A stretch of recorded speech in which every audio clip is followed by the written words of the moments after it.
Welcome. Welcome. Howdy. Well, now, ain't that handy? That, Paul? Way the road takes a bend in here, runs right by the front door. No, Mr. Clampett, this is your driveway. It goes with the house. Is this thing a high Oh, yes, indeed. It was built by John Barrymore, one of our finest actors. Pretty fair stonemason, too. Hey, Jed! This here is dandy soil. Fine, Granny. We'll commence plowing tomorrow. But this is Beverly Hills. Dirt is dirt. Yes, I know, but why don't we look around inside, eh?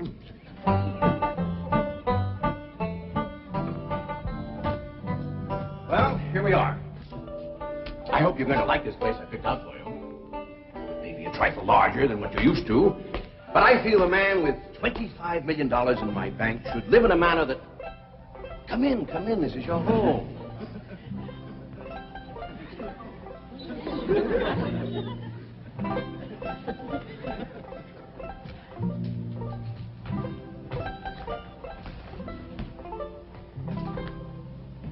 As I say, it may be a bit more than you're used to, but I'm sure you'll be comfortable. Now, my secretary will be over right away to help you with the hiring of servants or whatever problems you may have. She's a very efficient girl, Miss Hathaway. Jed? Jed? You and Jethro fetching my stove so I can get some victuals to cook in? You have a beautiful stove. Thank you. Fetch it in, Jed. You scare up some wood, Ellie. No, I mean you have a stove already installed in the kitchen. Where's that? I'll show you. Excuse us. Ellie, you go with Granny. She'll still need you to fetch some wood. Sure, Paul. Uncle Jed, guess what? There's a whole nother house up here. Guess we'll come down from there. Like as not, that belongs to somebody else. Darn. This is your kitchen. Oh, and here's the stove. The last word in food preparation. And speaking of food, you'll find everything you could possibly want stored right in here. See? Huh? Well, I'll leave you ladies to your culinary delights. Au revoir. Bon appetit. Talks gibberish. You said a great deal of store in this here stove, Granny. Well, we'll see. Ellie, you run out and fetch some wood. I'll get a fire to going in here and we'll see. Jethro, I hope it's all right for you to be missing school. Oh, sure, Uncle Jed. They ain't straight in the 5th grade. You in the 5th grade already? Starting this year. It don't seem like no time at all since I went with your ma to get you started in the 1st grade. You was 6 years old. No bigger than that. We drove clean over to Oxford so you could go to the same school your pa went to. You wouldn't know that town today, Uncle Jed. Oxford? Yes, sir. Well, that town has growed and growed and spread out and built up and just kept getting bigger and bigger. Where today, why, I bet you there must be at least 3 or 4 dozen people living there. A place like that's all right to visit, but I wouldn't want to live there. Do you have any assistance?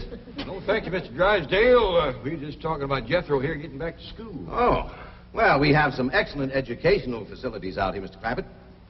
Where do you go to school, Jethro? Oxford. Yeah, you see, Jethro's ma, that's my cousin Pearl. She married an Oxford man, so naturally Jethro, he goes to school there, too. I'm the champion crawdad eater. At Oxford? Jethro put away 3 buckets of crawdads. 4. And he's learned to cipher and everything. Cipher some for Mr. Drysdale. 1 and 1's 2. 2 and 2's 4. 4 and 4's 8. I have to take off my shoes to get any further than that. Never mind. I'm sure we're thinking of 2 different Oxfords. You see, there's one that's very, very famous and very old. That's where Jethro goes to school. Been there since pioneer days. That's how come it got its name. It's where the oxen used to ford the river. So folks took to calling it Oxenford, and later on it got shortened to Oxford. Well, I'll be running. Oh, by the way, here are your keys. My secretary should be over very soon. Well, thank you very much, Mr. Drysdale, for everything you've been doing for us. Oh, it's my pleasure, Mr. Clavitt. You see, I'm not only your banker, I'm your next-door neighbor. Well, say, now ain't that nice? Well, now, why don't you bring your missus over tonight for supper, and I'll have Granny womp up a mess of grits and hog jowl. Well, you see, right now my wife is in Boston. Well, that's too bad. When'll she be back? Not too soon, fortunately. I'll see you later. Well, thank you, Mr. Drysdale. So long. Uncle Jed, you reckon one of these days I can have me a little bitty old taste of Granny's moonshine? Now, Jethro, you know the family rule about Granny's moonshine? You get your first taste on your wedding day and not before. Well, Uncle Jed, that might be an awful long time. I ain't even got me no sweetheart. How come? Well, back home, every time I get me a girl, one of them there big fellas would take her right away from me. Maybe out here in Beverly Hills. Paul, could I please have the axe? I gotta split some wood for Granny. Fetch it, Jethro. Ain't this place got a wood pile? Not that I can find. But I found a whole row of black old dead tree trunks, pretty near as high as this height. Is it kind of big for you to tackle? Well, shucks, no, Paul. They're only this big around, and all trimmed and topped and strung together with the black rope, so as no matter which one you cut, the others keep it from falling. Somebody had a right smart idea there. Just the same, I think I'd rather have Jethro do the cutting. Oh, Paul, let me. Ah, cutting trees and chopping logs ain't no work for a girl. I'm just as strong as Jethro. You ain't neither. I am so. You ain't neither. I am so, too. You want to wrestle? Darn too. Now, here. That ain't no fair fight. Somebody's gonna get hurt. Now, yeah, you see, you're getting too rough. Jethro. A person can get crippled from a hold like that. Get up from there. I can't, Uncle Jed. You turn him loose and get up from there before I take the strap to the boot. Now, here, you get out there and chop down one of them tree trunks and saw Granny some nice logs. Yes, sir, Uncle Jed. Could have whooped you if you hadn't tripped me. Hey, come back here and sit down. I want to talk to you. Whooped him fair and square, and I'll do it again. You won't. That's what I want to talk to you about. Ellie May, you're getting too big to wrestle with boys. I ain't as big as Jethro. Big that way, I mean, growed up. You're a young lady now. You gotta start minding your manners and fixing your stuff up real nice and wearing dresses. Paul, folks would call me a sis. It ain't sissy for girls to act like girls. You see, Ellie, I raised you like a boy, and I was wrong to do it. I reckon every man liked to have a son, and you was my only young'un. And when your ma passed away, I just decided to turn you into a boy. By the time Granny come to help out, you was too wild to tame. By thunder, you could outrun, out-climb, out-fight, and out-shoot every boy in them hills. Still can, Paul. Yeah, but it ain't fitting. It ain't right for folks to go against nature. Now look at old Duke. Reckon we could turn him into a cat? Of course not.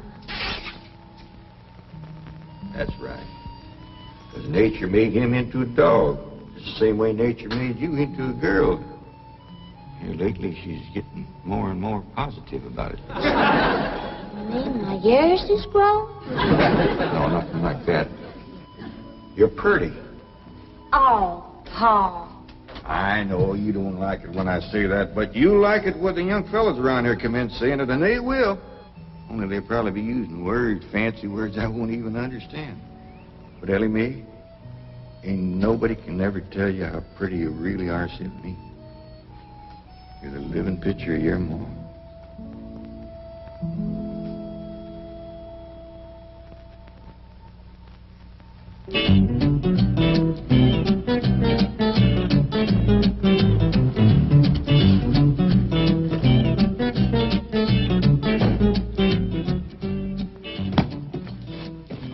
You still here? here. I thought you were going up to the Clampett estate. I didn't think it prudent for us both to be absent simultaneously. In the event of crises... The only crises you have to worry about right now is keeping Mr. J.D. Clampett happy. Now get up there. Tell me, how did you like the flamingos? What flamingos? I thought pink flamingos around the swimming pool would add a rather elegant touch. Mr. Clampett is not a man educated to elegance. That will take time. Right now, there are more pressing problems. Of course, getting settled, the servant problem. Well, whatever they are, just get up there and solve them.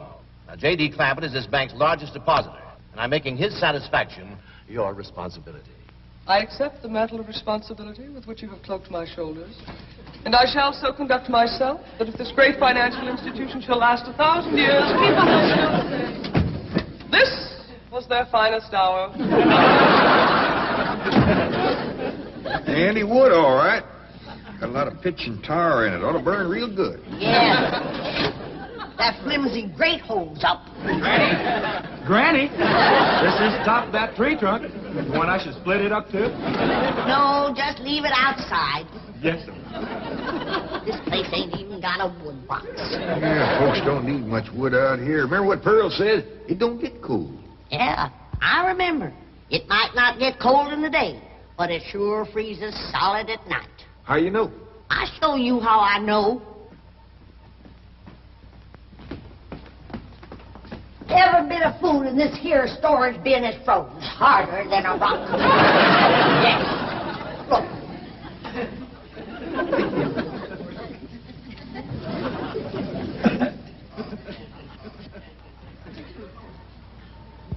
Mighty thin-skinned hog.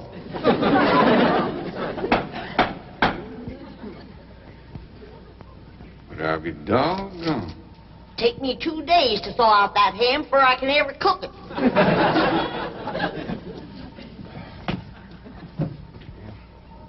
People ought to know better than store food up against the north wall. Tomorrow we'll dig us a root cellar and we put all this stuff in it. Jethro, go on out there and catch us a chicken. Okay, Uncle Jay. How you know we got chicken? Place this size is bound to have chickens. Ain't all frozen.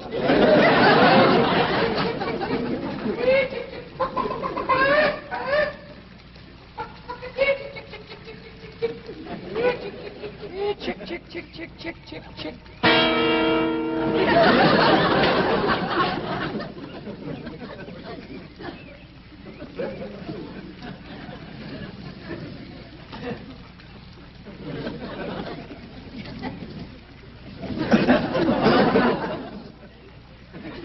Are you a chicken? Here's that bucket. You want it? You take it, Ellie. See if you can find a creek.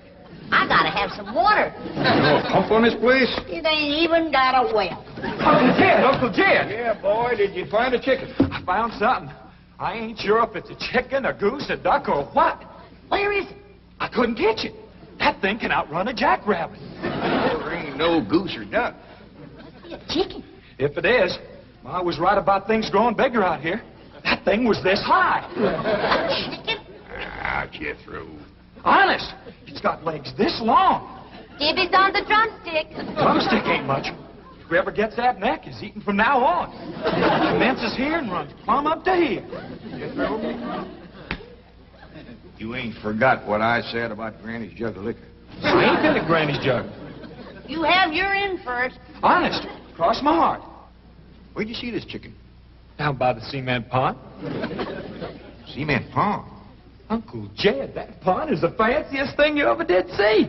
Why, they are steps. So's the cattle can walk right down into it and get a drink. And up at one end, there's a lady standing there made out of rock.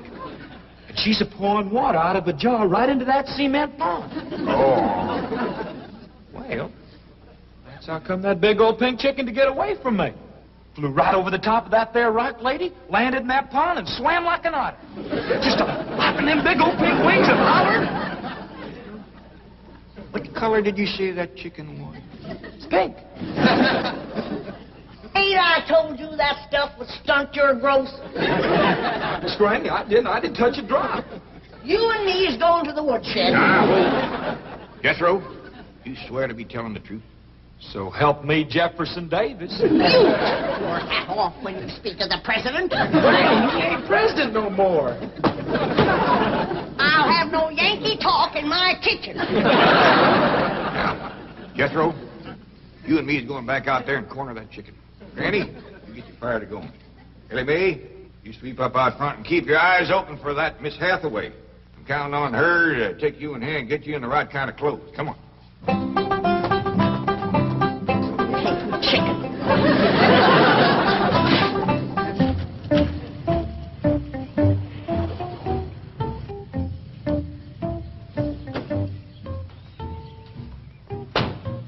You there, young man?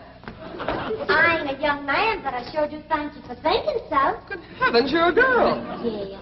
I'm Jane Hathaway, executive secretary to Mr. Drysdale. And you, I take it, are a domestic of some sort? Cleaning girl, housemaid?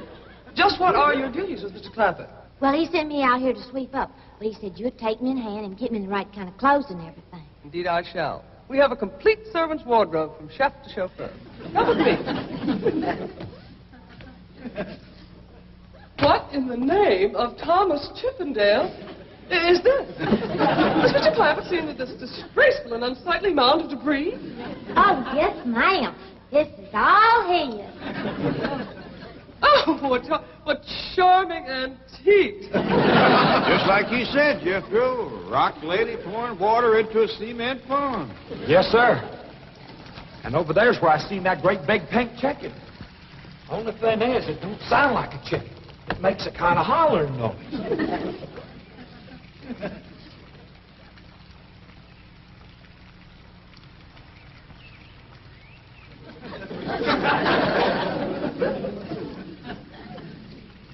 Reckon you'd make a hollering noise, too, if you was to lay an egg like that. Man, oh, man.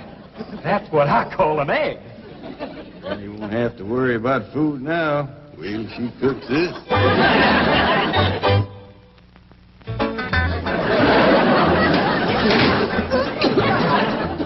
That flame city stove don't draw worth nothing. Granny, look at this egg. What's all the smoke? Stove don't work. Probably just a stuffed-up flue. Ain't got a flue. Ain't even got a stovepipe. Well, I'll get the shovel and a hoe and rake it out of there. Here, you keep this egg.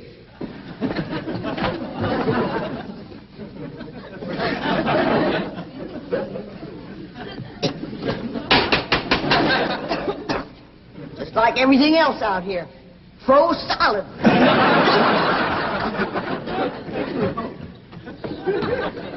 Really, my dear, you look quite charming. Well, I feel like a dead blame fool. Oh. Just a moment. Get something, I'll be right back.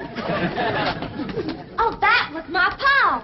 I take it he's a gardener. Oh, yes, ma'am. Pa just can't wait to commence gardening. Perfect. However, as though I admire his enthusiasm, I must forbid him access through the main entrance. Now, tell me about the rest of the staff. Is there a chauffeur? A what? Someone who does the driving. Oh, yes, ma'am. That's Jethro. Of course, I don't reckon he can stay around very long. He's got to get back to Oxford and go to school. Oxford? He attends Oxford University? Well, he just calls it school. Pa went to school there, too. Oh, yes. Old school time. Great pride, those Oxford men. Sorry I couldn't stop before. Granny was having trouble in the kitchen. Pa, do I have to wear this here stuff that Miss Hathaway... No, there can be no appeal from Mr. Clampett's orders. Thank you, ma'am. Glad to see you taking a firm hand. Ellie May, that's right pretty. Makes you look taller. She's got me walking on pegs. We'll run in and show Granny. And get rid of those old clothes, dear. Granny, I presume, is the cook. Yes, ma'am, but she ain't too happy about it right now. I shall deal with her directly. Now, let's see. Maid, gardener, cook, chauffeur. Oh, I understand Jethro is an Oxford man. You bet he is. I'm quite anxious to meet him. Don't blame you. Fine-looking young feller. Single, too. And he's on the lookout for a girl. I am only interested in the intellectual rapport which I would naturally have with an Oxford man. I presume you went to Eton as a boy. If I know Jethro, he went to Eton the minute he was born. Yes, of course. I suppose his father matriculated him. I kind of think maybe it was his ma. Oh, well, no matter. At any rate, he's an eating man. That he is. Matter of fact, Jethro won the eating championship. Oh, marvelous. What was he champion of? Eating. Yes, I know. But what was it? Cricket? Oh, no, it was crawdad. I don't think even Jethro would eat crickets. I was referring to the game of Kids, kids, where's the axe? I bet you, Granny, you talk to Miss Hathaway. And just why does Cook need an axe? I've hit this with everything I could lay a hand to. I even whomped it with an iron skillet. You are supposed to hit it with a croquet mallet. All right, where is it? I don't think I'll tell you. There is a time for work and a time for play. Now then, what are we cooking for Mr. Clampett? Well, I don't know what you're cooking him, but if he wants any victuals from me, somebody better shoot a possum. Possum? You got a better idea? But of course, a nice big fluffy souffle. All right. You shoot it and you skin it. You don't even know what a souffle is. What kind of a cook are you? I'm a cook with a stove that don't draw, food that's froze solid, chickens that can't be caught, eggs that can't be broke, and a smart alecky city woman telling me my business. That's what kind of a cook I am. Mind your tongue, little woman. I can have your job. You sure can, and the sooner the better. Jethro's coming, and just wait till you see what he's got. Thank heaven. Now I can have an intelligent conversation. Look, Granny, I caught that big chicken. I hope it ain't as tough as its egg. That is a flamingo. Oh, no, ma'am. That's my nephew, Jethro. Jethro, say hello to Miss Hathaway. Howdy, ma'am.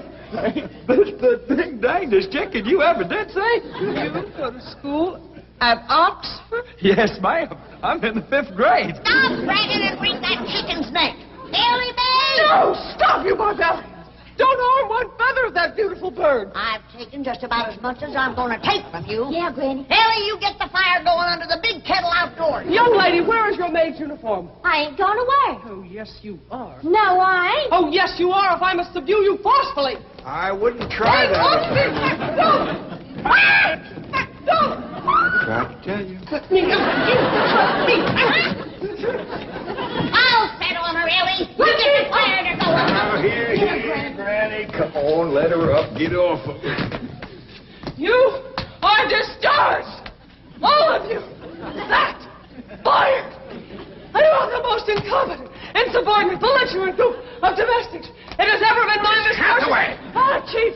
You're just in time to help me take disciplinary action. You're fired. I've already told them. Not them, you. These people are the Clampetts. Clampett? Yes, that's right.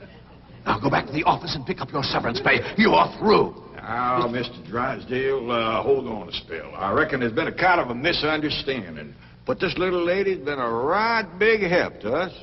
Why, she fit in just like one of the family. Matter of fact, her and me is going out hunting. Ain't that right, Miss Hathaway? Yes, indeed. Yeah. Jethro, you can take that pink chicken back out to the cement pond. We're going out and shoot us a nice big fluffy souffle.